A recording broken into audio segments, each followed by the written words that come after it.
everyone, and welcome back to How the Wise One Grows. Let's take a minute to just drop in and land together right now. So just settle into a comfortable seat and soften your gaze. And feel where your body touches the earth. Allow the shoulders to drop down the back. And take a big breath in through the nose.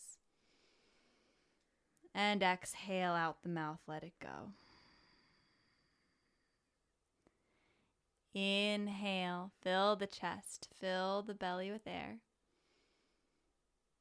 And exhale, open your mouth, let it all out. Again, big inhale. And exhale. And welcome back. So today I get to have a conversation with one of my greatest friends, Hannah Faqua. Did I say your last name right? You can say it however How you do want I to. actually say it? Faqua? I say Faqua. That's Faqua. how me and all my family says it. But honestly, if anybody just tries, I'm like, yep, that's it. That's how I feel about my last name too. Just give it a go. But as a friend, I'll say it the real way. Hannah Faqua. Yeah, very good. Hannah is originally from Alabama, where she attended Auburn University. There she received a degree in zoology. Helping animals has always been her passion, so she felt extremely lucky to get her first dog training job at the Richmond SPCA when she moved to Richmond in 2016. Since then, she has started a training program at local company Canine Adventure, which has taken off.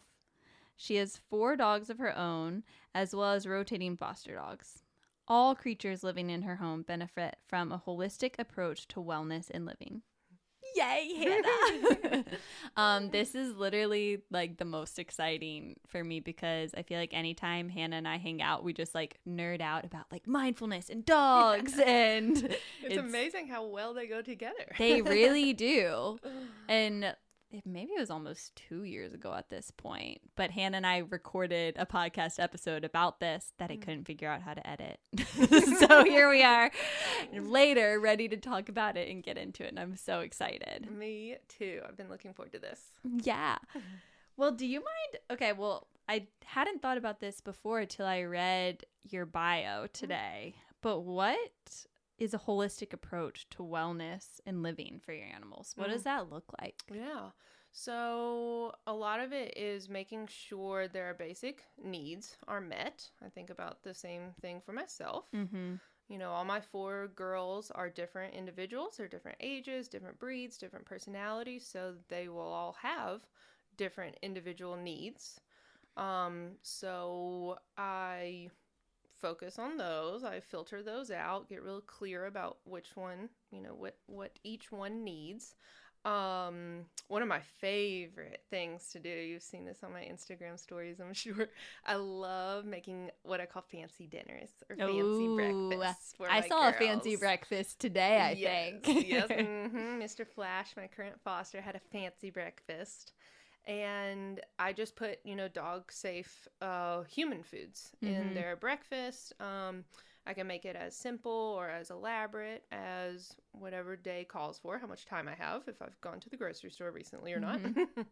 And that satisfies a lot of needs. It's nutrition. I don't think we talk about nutrition enough in the dog and animal world. I mean, I can tell a huge difference from day to day how I feel based on what I eat. It's 100%. Yeah, it's so apparent. And I say this all the time, you know, they're not humans, but we're all mammals. We've all got nervous systems. We've all got brains. There's a lot of similarities. Something I do, like, whenever I'm cooking, well, you helped me train Luna to not jump up onto the counter every time I'm cooking. And now she's so good at just, like, laying beside me while I cook because she knows I'm going to give her whatever we're cooking as long as it's safe for her. So I have found, like, I've learned so much about nutrients for myself through food by asking Google, like, are Lima being safe for dogs? And they're actually like, oh, wow, it's like such a good thing to give your dog. And I'm like, whoa, it's probably like really good that I'm eating this too. Yeah, and it like almost promotes healthier eating habits in me, because I'm like, I don't want to give Luna bad things to snack on. So I want to like give myself those good things too. Yeah. I can tell your coat is very shiny. It is very shiny.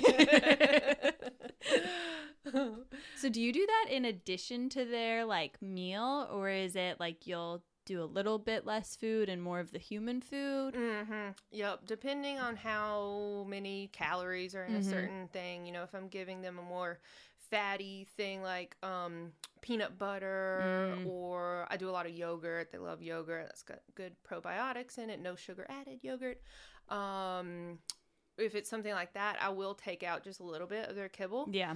But if it, like my foster Flash, he is very destructive, so I try to harness that for good and not evil. And he eats a lot of carrots and sweet potatoes, and I don't even count those. Yeah. You know, it's like I don't Vegetable. Yeah. Yeah. So he can have all his regular meal and as many raw sweet potatoes as he wants. And You give him raw ones? Yeah. And is that like a good thing, because then he can kind of tear it up exactly. too? Oh, he has so much fun doing that, and it's much better than that happening with my shoes. So Yeah. Well, I think there's like, I'm already nerding out about so much you said, but like I note after I asked that question, your bio says like all creatures living in your home, and how you were talking about needs. It's like, yes, our dogs have all of these unique needs. They're all different, just like all beings who are living in your home have these different needs. So whether it's your partner or your roommate or your parents, everyone's kind of having different needs that need to be met in this one space. So how can we hold a container where like my needs can be met over here, yours can be over there, there's overlap here, and bridging those. Yep, exactly. And in the very small house that we live in with all 6 of us, it is very important to. Well, when Hannah got here, she has a foster dog right now, and she like pulled up some camera and was like, let me just check and make sure everyone's in their right place, which is so smart. Just able to check in on your dogs like that. And you've kind of, how do you figure out, I guess, how to contain all the different dogs in ways that are supportive for them when you're not there? A lot of it is experience. You know, I've had dogs get out of everything possible that I thought was, you know, could contain them. A lot of dogs are going to have big issues with confinement in general. So, you know, my house might not be the right fit for some dogs. Yeah. I like to have at least 2 measures of safety.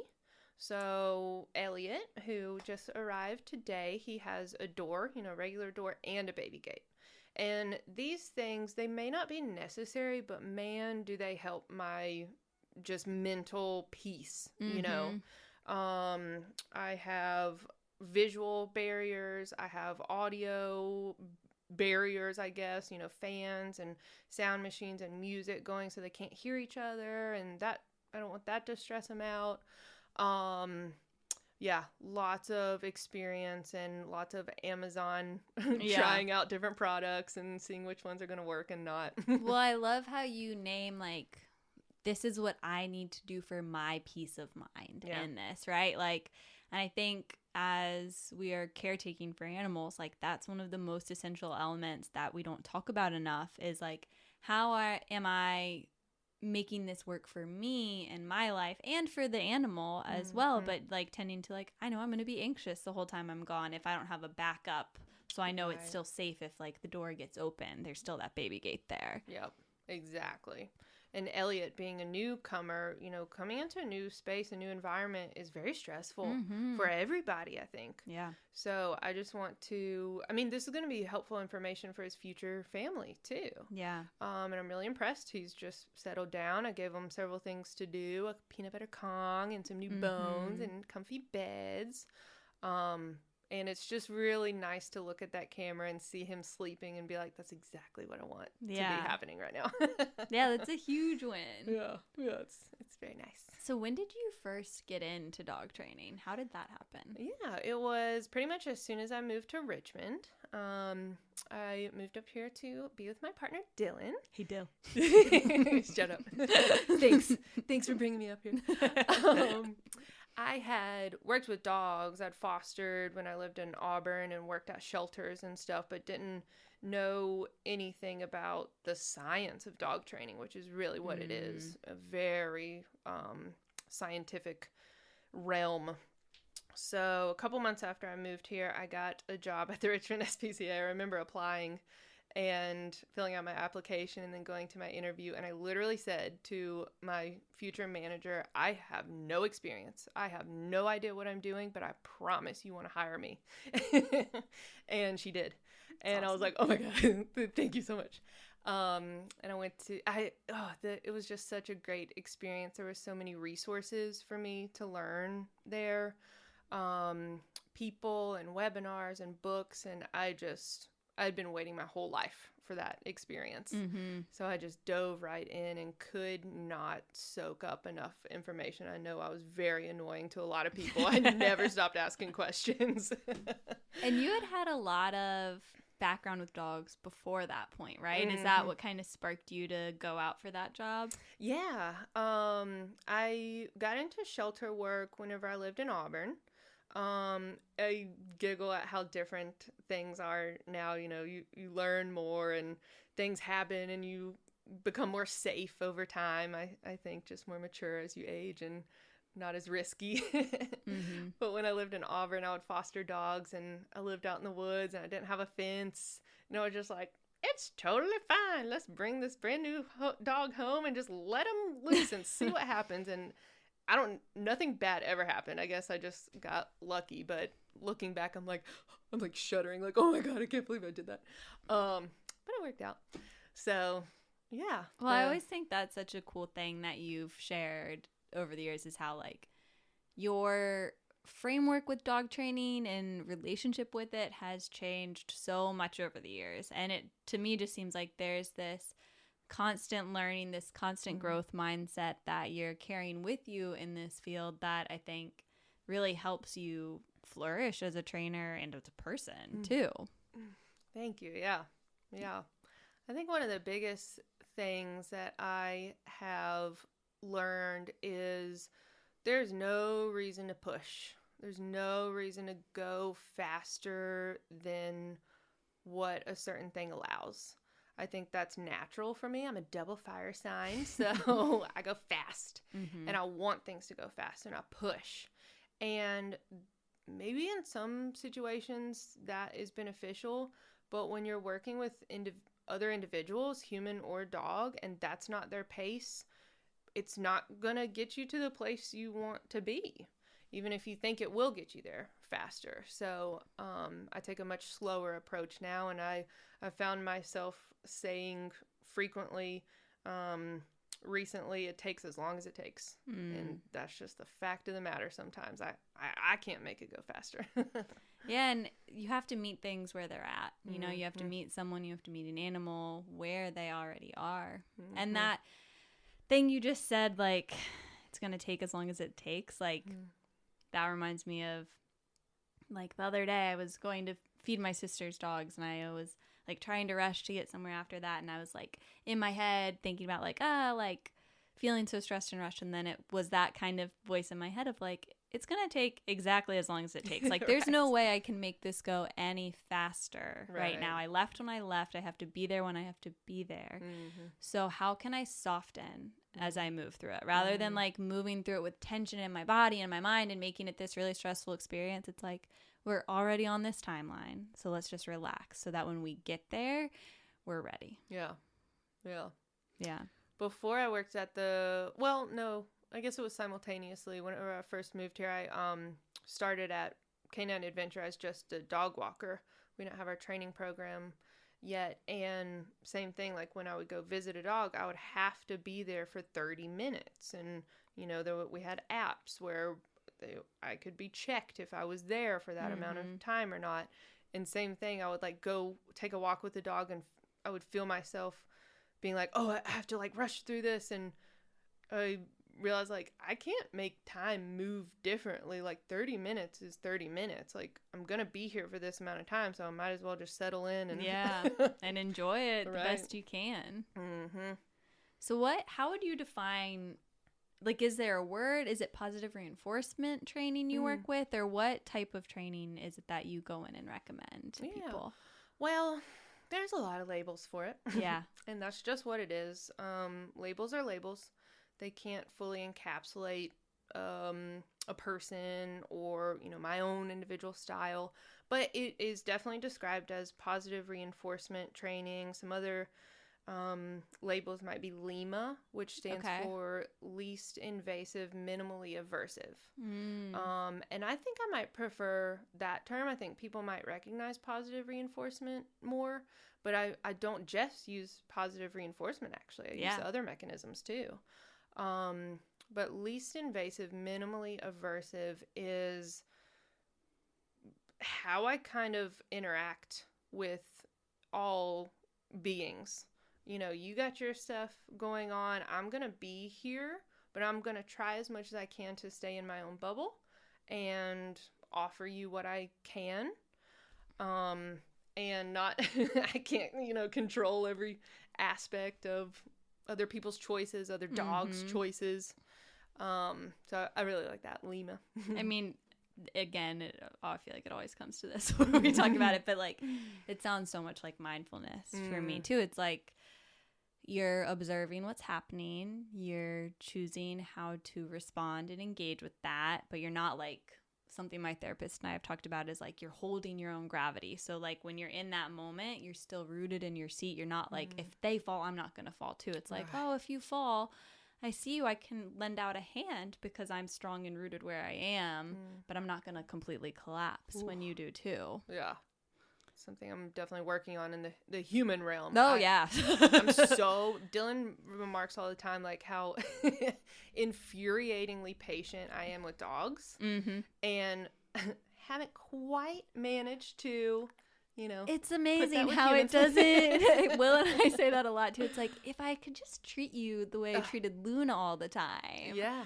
And, yeah, because I think this is something I'm so excited to talk about today is, like, compassion. I find that I have just endless compassion for Luna and dogs, and it's like I endlessly believe in the good in that animal all the time, and wanting to be able to do that for the people in your life. Be as compassionate with them and yourselves as you are, and maybe sometimes we aren't with our animals too. I think maybe a lot of people have a tendency to be a little harder on animals and themselves too. I think it can be a really good mirror. It's like, how are you meeting your animal? How are you meeting yourself in your life or other areas in your life? Yep, for sure. I think that can certainly be the case. We can be a little bit harsher with ourselves, with our animals too.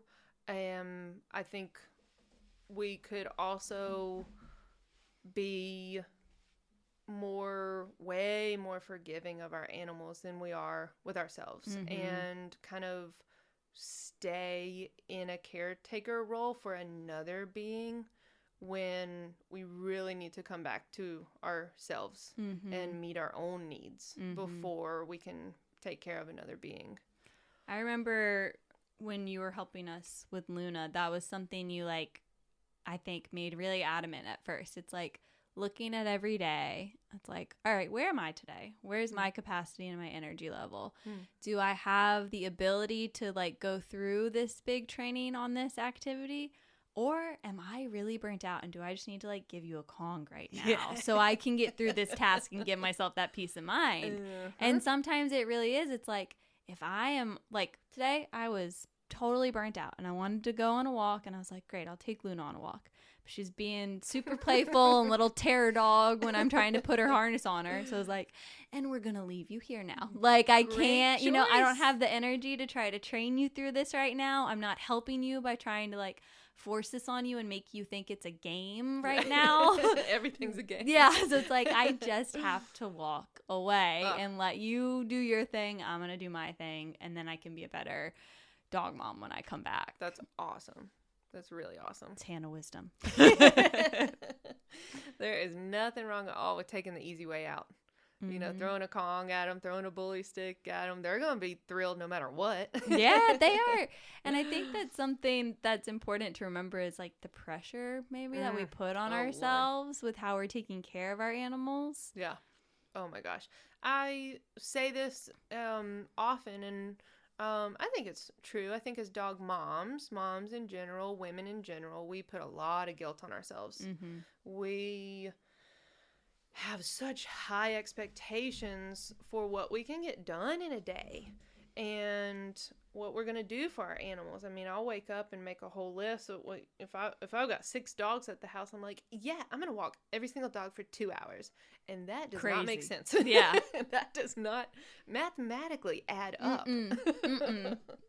So, yeah, there's nothing wrong with taking the easy way out. Nothing wrong with just sitting and enjoying the time you have with the dog. That's what I've been focusing on lately is I don't always have to check something off the list. You know, that's what my therapist has helped me with too. We were talking about how much I meditate, and I was like, well, yeah, I mean, I kind of meditate a lot, but I'm usually doing something else at the same time. Like maybe I'm driving, or maybe I'm spending time with my foster dog. That is like on my list I have to check off. And she was like, that's fine. You know, if you're conscious, if you're just sitting there enjoying petting your dog, what's wrong with that? That's perfect. And I was like, oh my God, thank you so much. If you say it, it's totally fine. Yeah, it must be. 100%. And I think like we often kind of go through life trying to check off these boxes. I have to do this and that and the other, when in reality, if like we can be really conscious and really present in the moments that we're in, like that's where it's at. And something like, you know, if you're meditating while petting your dog, like huge advocate of that. And there's a lot of like mental health and physical health benefits to that, because your oxytocin is getting a boost, which is your love hormone. And like, you know, you get that from hugging an animal, you can get that from a mindfulness practice, and that has just a lot of ways it can help with your emotional regulation, your feelings of happiness, your ability to connect. So there are things that are in the present moment that we might miss out on. If we're so focused on checking off that box, you might be missing out on like that oxytocin boost by just really connecting with the being you're with. Right. Exactly. Just being there with them. Yeah. And I remember something you told me while training too was, I don't know if it's still something you're applying, but it's something I remind myself of, was like, I'm going to do one thing every day for my dog. So some days that might be a hike. Some days that might be a walk. Some days it might be a Kong. Like it doesn't have to be the whole big elaborate thing, but if I can do like one thing that's really connecting with them or bringing them joy, like that's enough. Yeah. Yeah. That's a lot of days. That'll be more than enough. And if that's, you know, talking about my dogs with different needs, some of them are way more cuddly than the other. Some of them want more contact than the other. Domino is just like starved for attention constantly. So she might really appreciate going to play fetch or going on a walk or getting a bone or something. But if I just sit there with her for 10 minutes and give her my undivided attention and just pet her, I've never seen a happier being. Yeah. That's all she wants. And I'm like, sweet, that's easy for me. And for a different dog, it might be totally different. So just really knowing that and knowing, you know, again, that meeting the beings where they're at. Yep, exactly. So how do you resource yourself in that caretaker role? You're caretaking for so many animals of your own and so many other people. You're essentially like training people how to train their dogs on top of the training their dogs and your own dogs. How do you kind of like take those times to resource yourself and share that wisdom with the beings you're working with? That is a great question. It is constantly evolving for me. In my outer planets, I'm very Capricorn heavy. So I get a lot of my value from work, from how much I work. And it's kind of one of those things where in the beginning I tell myself something and I'm like, I don't believe this, but I'm just going to keep saying it to myself, and hopefully it'll become real. And yeah, that's so true. Yeah. There's like I mean, that I think goes in a line with a lot of like positive thinking and manifestation. There was Amber Carnes taught this workshop on retraining your mind. This was around body image, but they explained it as like, you have the thought that's in your head. Like, this is the thing that I believe to be true right now. And then way down at the end of the path is my goal thought. That's the thing that I want to believe to be true, but I don't believe it yet. Yeah. So they like made a worksheet of like stepping stones of like, what's the next thing I can believe to be true? And then once I believe that, what's the next thing? And you gradually like train your brain to believe this thought, and then the next thought, and then the next, until you can make that leap to that goal thought. Wow. I love that. I remember seeing that on your Instagram, and I was like, what? This is really great. I mean, that's a technique. That's a dog training technique. It's called shaping. Shaping? Yeah. You reward small approximations of behaviors towards the end product. You know, a very complex behavior, a very complex new thought or new habit, new pattern that we want our brains to get in is not going to happen overnight. A complex skill for a dog is not going to happen overnight. So we break it down and say, what can this dog do? What can I notice right now that is heading in that direction? I'll reward that. And eventually we'll get there. Yeah. I remember that a lot when we were training Luna. You were like breaking up, I think it was Leave It we were working on. And it was like, you know, the girl couldn't leave a pile of food in front of her at the time. That's a tough one. Yeah, but now she's so good at it. And there was all that like constant reward. And I remember you saying like, and you always want to like be aware of where she's at. Like, when is it too much? When is she going to burn out? You want it to be positive for her throughout, like making sure she's feeling successful, she's getting that reward, and then ending on a positive note. So then when she comes back to that task, she's like, yes, I'm ready. Yeah.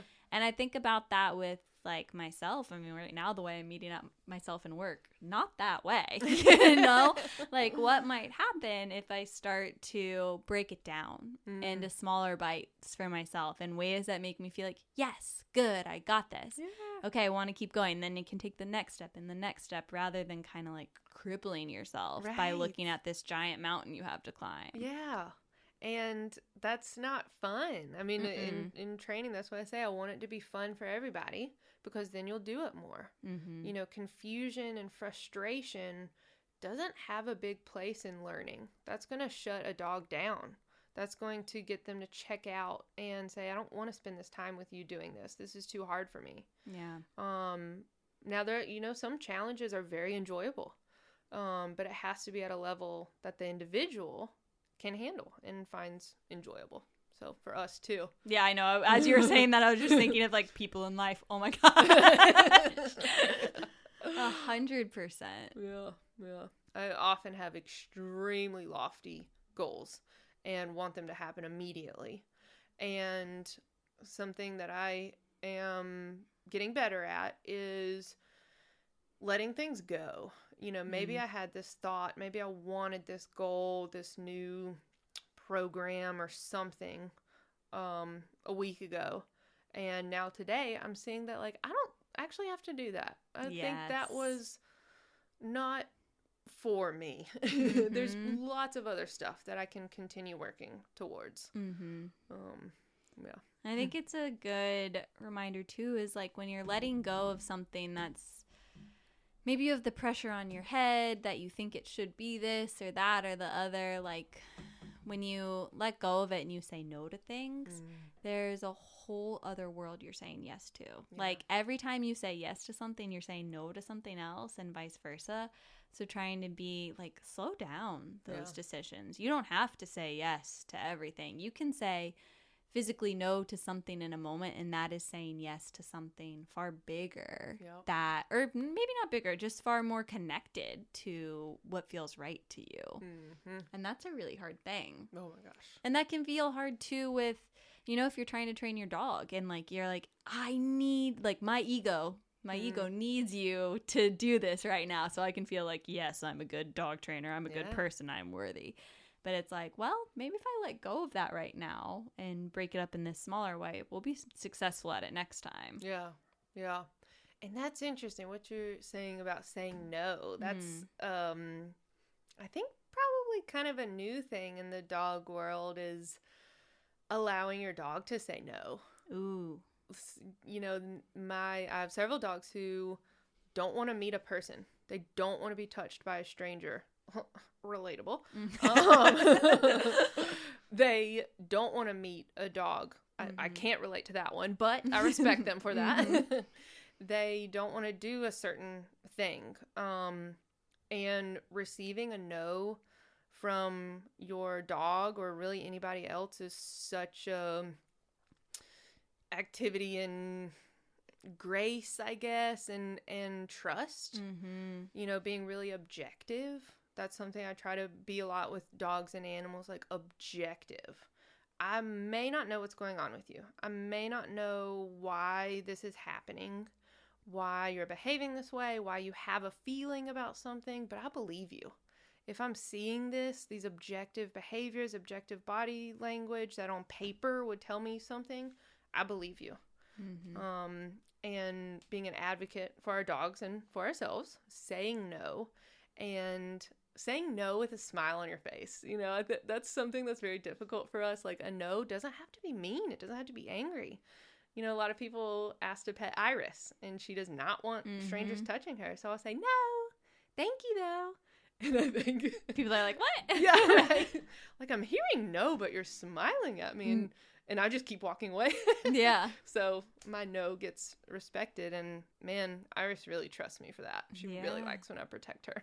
And I think dogs are so in tune with their intuition in a way that humans are too, but our minds get in the way. Yeah. And dogs are able to connect with that in a really raw and real way. So, like, sometimes when I'm going on a walk with Luna, and if we have enough time, I'm like, all right, you lead the way. Like, I don't totally know where we're going, but let's just see where you want to go. Yeah.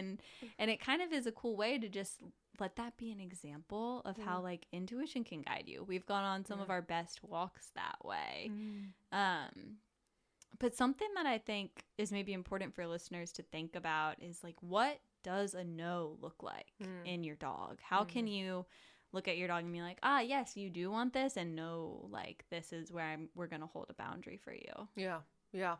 I think what you said was starting with a yes, because maybe as a culture, but maybe just in general, we can identify yeses more easily. And actually studies do show that we are, as owners, we're very good at knowing when our dogs are happy, but we're not so good at knowing when they're not happy. And I think that makes a lot of sense. You know, dogs are a different species. Their body language is going to be different than ours. And it's important to learn their body language. And so identifying a yes is enthusiastic. You know, it is very clear that the dog wants more of something. There's a really awesome video on YouTube everybody should watch called Petting Consent Test by Dog Kind. I'll put it in the show notes. Thank you very much. It's a great one. I wish that could just be downloaded in every human's brain. We would have a much better world. And I like what they say in that, you know, you pet a dog for a little while and then you take a break. And if the dog, you know, moves closer to you, if they nudge your hand, if they, you know, show a very obvious yes, please, I love this so much, please keep petting me, that's a yes.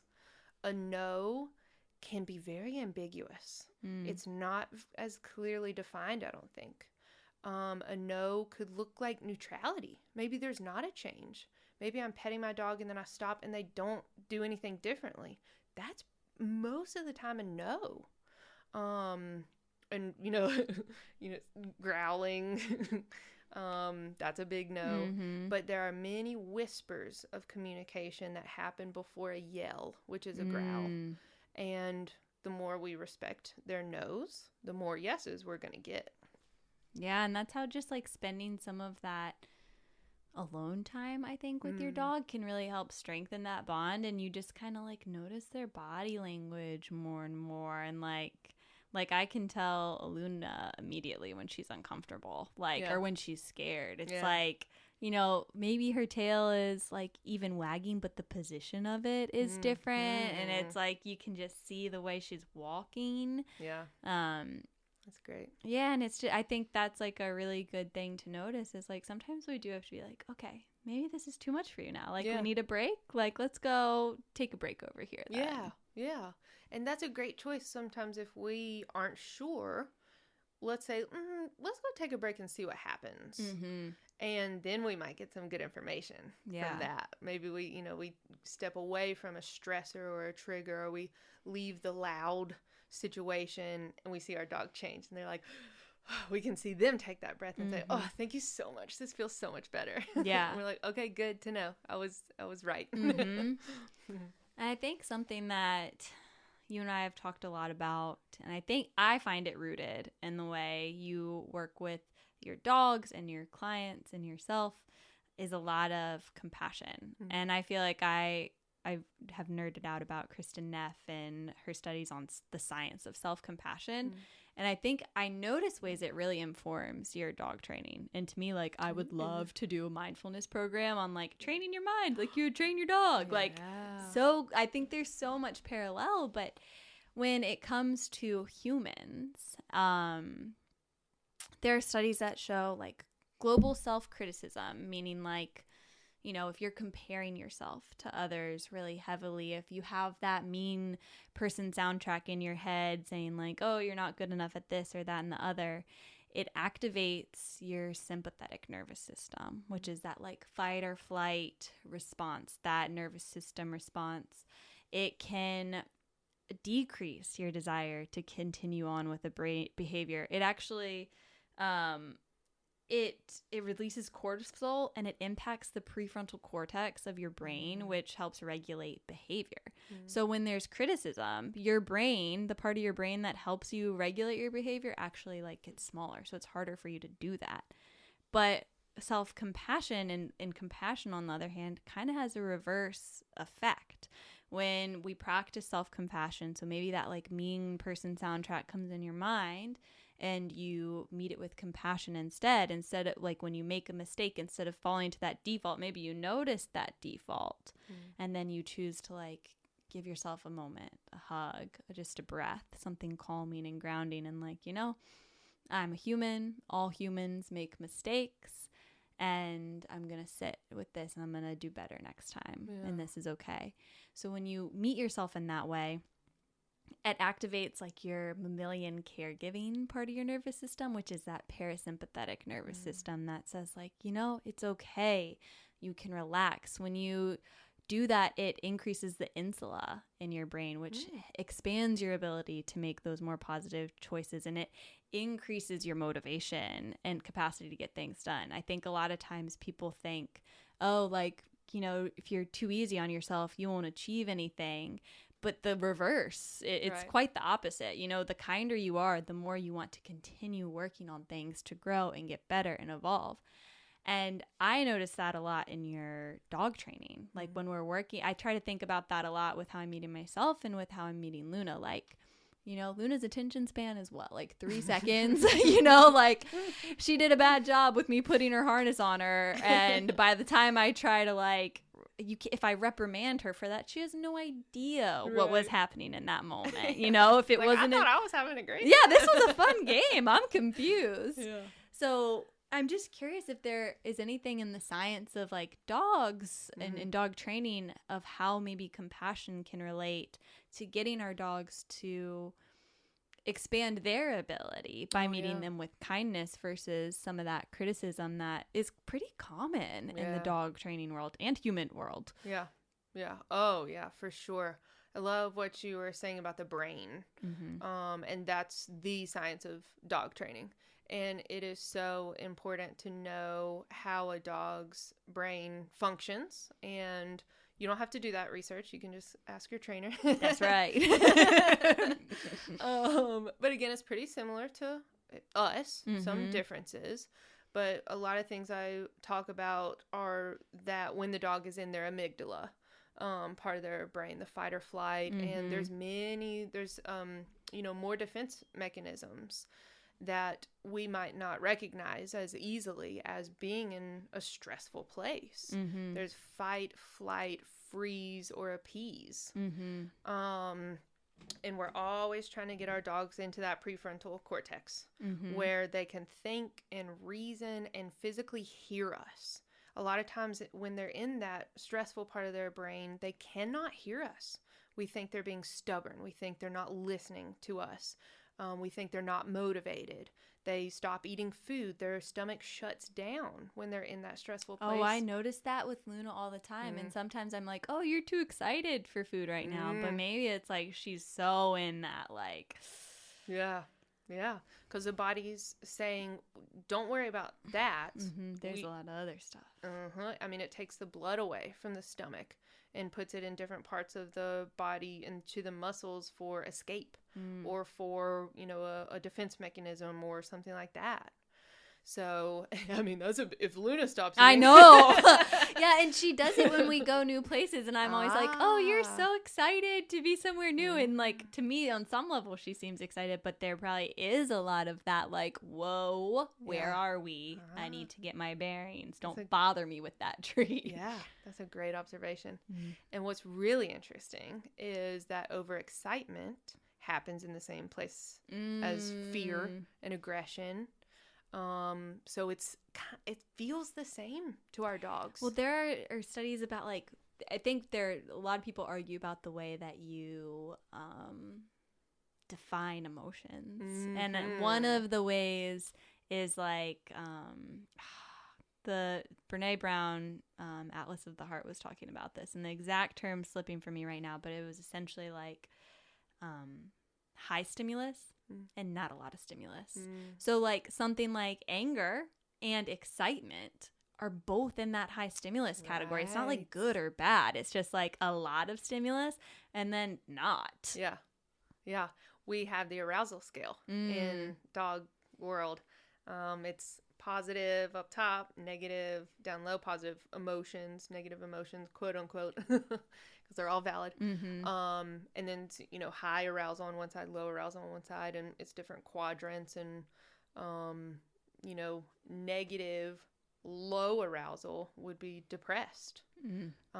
Positive, high arousal would be excited. Woohoo, I'm playing fetch. Negative, high arousal would be aggression. So, the whole arousal scale is kind of how we talk about Brene Brown's emotions. And if I'm not mistaken, I can't remember this exactly, but I think it is clearly defined that dogs have 8 emotions that we know now, as of now, that they can express we have, similar emotions, that dogs can express rage, which is very interesting to me. I think in the human world, that's something we don't allow. Yes. It's something we don't honor. Something we can talk about once we get through this. Rage. Maybe over a drink. So we recognize those emotions in our dog, and it might be a little bit easier to help dogs than like other people or ourselves, because we are very clearly in the caretaker role for dogs, and we have those, male and female have those instincts to take care of something that needs us. So we say, how can I help you with this? You got a lot of big emotions going on right now. What do you need? Well, it's kind of like what you were saying about Flash, where you're like, how can I channel his energy to chew up this sweet potato and not my shoe? Like, maybe that's an expression of some rage or something that needs to get out of the body. But like when we are all under stress. Animals are under stress. Like, stress is a part of life that's been happening from the beginning. And it used to be like there's this stressor, and you can fight or flight. You can run away from it, or you can fight it. And either way, it gives you the option to move through energy in your body. Yes. And when we don't move through that energy in our body, it gets stuck. Our hormones get unbalanced. All this stuff can happen, especially if the stressors don't go away.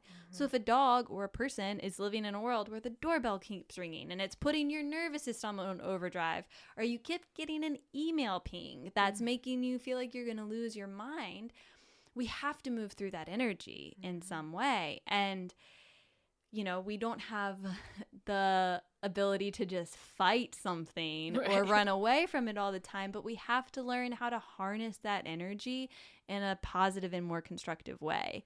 So I didn't see this going here, but, we're dealing with all the Roe v. Wade stuff right now. And I've been reading work by Valerie Quar, and she talks a lot about divine rage. And it's like, how can we feel this rage, this like fury inside of us, and transform it in a creative, nonviolent way to create change and to build the things that we want. So like, just like with Flash, how you're like, I don't want you to chew my shoes, but we have to give that energy somewhere to go. It's not fair to you or your dog to hold on to all of that. Right. So creating these positive outlets for release of that. Yeah.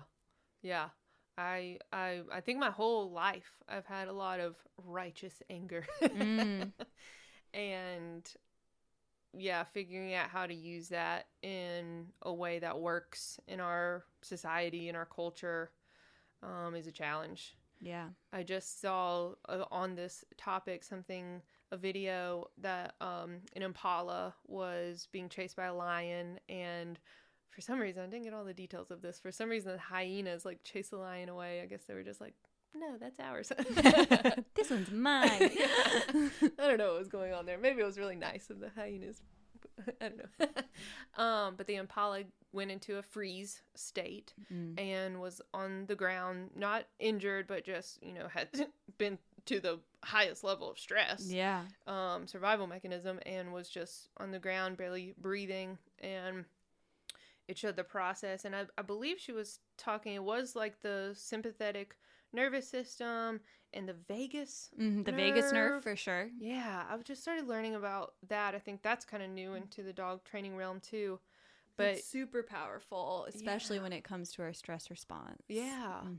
So there you go through different stages, right? In the vagus nerve or the defense mechanisms. And I'm not as familiar with the vagus nerve as I wish, but it's definitely a connector in the way we regulate and our nervous system regulates. It's kind of like the main highway that it goes through. And with stress, there are typically like 4 stages of stress that we go through, which is like from acute stress to chronic stress, which will lead to that like adrenal fatigue and burnout. Yeah. So this impala was in the freeze state, and then was able to recover, had time and space to recover, and it showed the impala slowly starting to move again. You could see his breathing rate start increasing, and then his head was up. He was sitting there on the ground, and you just started like violently shaking. And the narrator was saying, I forget what stage, but you have to move that stuff through your system. The only way to get the cortisol and adrenaline from a stressful experience out of your system is through movement. And then after that, the impala was allowed to have that time and space to do that. And just like got up and was like, everything's fine. Walked away. And I think that middle stage, we're not allowed to have, that movement, getting that out of our bodies. I teach doggy parkour a lot for reactive dogs, for fearful dogs. If we can get you moving, if I can get you jumping around, having fun, we can get you back to the place that feels good. Maybe we should get into parkour. I think we should. I in my head right now, I'm trying to like workshop how, like, one, how can we help our dogs move through those energies? Like, if you're able to notice, hey, my dog is stressed or overwhelmed or had this trauma happen, how can I help them move through that energy? And then I kind of want to workshop, like, how can we do that for ourselves too. Yeah. I think the first place to start is being incredibly objective with ourselves. This happened. This happened to me. This is the result of that. This is how I feel. You know, emotions aren't always rational, but they are always valid. And I think that for my dogs too. And that's just like mindfulness at its core right there. You're just observing what's happening without judgment in the present moment. You're like noting there's this emotion. Yeah. Not good or bad around it. Just this is what's happening. This is what's here. Right.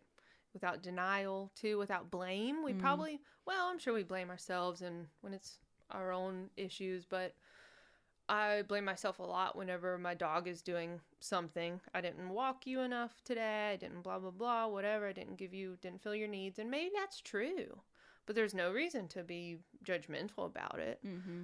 That's objectively true. What can I do about it now? I think that's the first step, is being really objective about it. Also, going back to what we said earlier, it's going to take as long as it takes.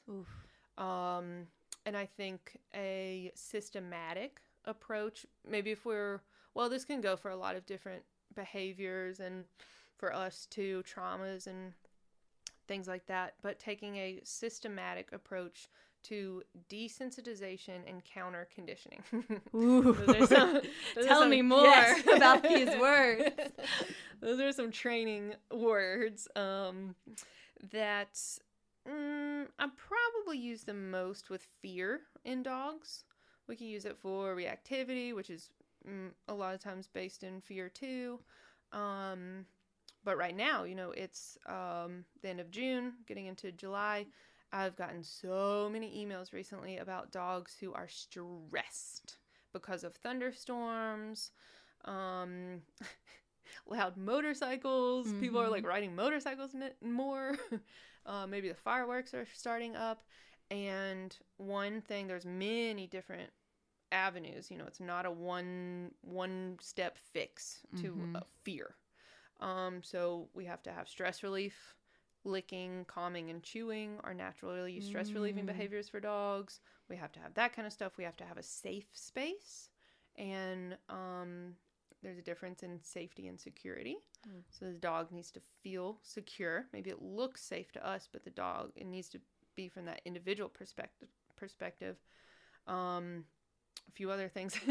And then that desensitization and counter conditioning. And what I tell folks is, just an example for thunderstorms, play a video of a thunderstorm on YouTube at a very low volume, one your dog can hear, but that they are not having a reaction to. They are simply aware of it. And you pair that with good stuff, positive stuff. So thunder happens, you get a treat. Eventually a dog is going to be like, wait, do I love thunder now? Wait a minute. What happened? Thunder's my new best friend. Yeah, science.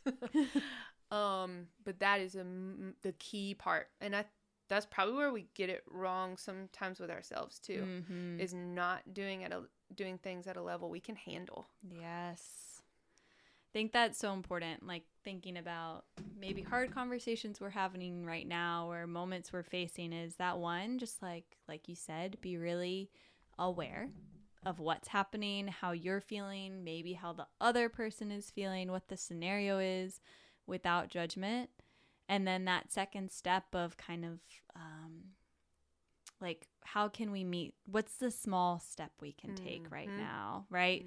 First, making sure you feel safe and secure and are in your body, in your nervous system. So we don't want to do those things from that intense reactive state and that stress response. We want to drop in to our body. We want to be able to respond from a place of intention instead of that reaction. And then I think you're right. Like, do I need to have the hardest conversation with someone I know who has a very different opinion from me today on this day when I feel like I'm going to explode? Yeah. Or like, would it be better to give myself a chance to relax? Maybe have a conversation with someone who like, I know I can trust, and maybe we think differently about it, and ease your way into those things. But I think that getting into the body and that trust element and that security are really key components on both ends. Yeah, for sure. Ah. And that's going to be on an individual basis too. Yes. You know, my oldest dog, Capri, who is confident and resilient and feels pretty comfortable in most environments. She might not need what my highly sensitive Iris needs. And that's okay. Those differences are just fine. Yeah. So what would be one takeaway? I feel like we've talked about this in a lot of little ways, but what would be the one advice you would give someone for how they can better take care of themselves and their dogs today? Just one thing you can do today to tend to yourself as you're tending to your dogs. The one thing I've been thinking about is, as non-judgmentally as possible, minimizing the things that don't serve me. Ooh. Is that scrolling Instagram? Is that mindlessly watching TV? Is that having one too many glasses of wine? The key is non-judgmental, because you have to agree with yourself about something. I am not successful with changing habits when I make myself feel bad about something. So I guess that's self-compassion right there. Yeah. Yay. So I guess that's one thing for us. For our dogs, it's really important to look at things from their perspective. To potentially take ourselves out of the equation, to identify their biological needs as a different species, as a different individual. You know, an adolescent dog is going to need a lot. A senior dog is going to need something different because they might be in pain. A scared dog is going to need something different. So just really trying to look at things from their perspective. And that's tough because dogs can't tell us. So sometimes we have to blindly believe something. And maybe we're wrong, but if we take a compassionate approach, there are virtually no consequences to that. Yeah. I think that's such good advice. So the what is not serving you, I think, is like such a good thing. Whatever that thing is for you today, don't do it. And then just trying to have a little bit more empathy and put yourself in your dog's perspective. Like, take a different framework, a different lens. I think, again, this is where mindfulness can be helpful, is like recognizing, hey, I'm seeing this scenario for you from my human eyes and my human brain and all my cultural tellings. But what might the reality be if I step over here and try to look at it through yours? Yep. Hannah, this is like I feel like I'm gonna have to have Hannah back for some more doggy talks. But in the meantime, how can people support you in your work and people in the dog and animal world? Yeah. Well, me individually, you can find Canine Adventure on our website, canineadventure.net. It's all spelled out, CANINE, adventure.net. Can't recommend them enough. Thank you, Holly. You can train with me. I do virtual stuff, so I can train with folks all around the world. We've got big plans to have some webinars and maybe some like Zoom Q&A discussion, so you can keep an eye on that. You can also find us on Instagram and Facebook. I'm about to start doing weekly training posts and kind of upping that content. I'm finding more time to do that because I've eliminated some things that don't serve me. There we go. Now I have more time to invest in the things I really want to see flourish. For animal professionals in general, it is tough out there. It's the second most high rate of suicide in a career. Wow. Yeah. So we're struggling. And now more so than ever, I think. There's a lot of dogs in shelters, animals in general in shelters. The one thing I would say is give your people the benefit of the doubt. The vet that took 30 minutes longer than you thought it was going to, they were probably doing something extremely stressful, extremely emotionally tolling on them. The shelter worker who didn't get back to you, it's not because they forgot about your message. Maybe they did because they're so busy. Mm-hmm. But that's, just give them the benefit of the doubt. That probably goes for all humans. Yeah, I think that, it sounds like the key element of our conversation today is compassion. Like being really compassionate with the people working in this really challenging industry as we are working on doing those same things with our animals and with ourselves. Yeah. Thank you so much for being here today. Thank you, Holly. Talking about some of my favorite things. Oh, well, this is a perfect outlet for me to do it. Now I don't have to bother Dylan all the time with it. Thank you so much. Thank you, Holly. It was wonderful.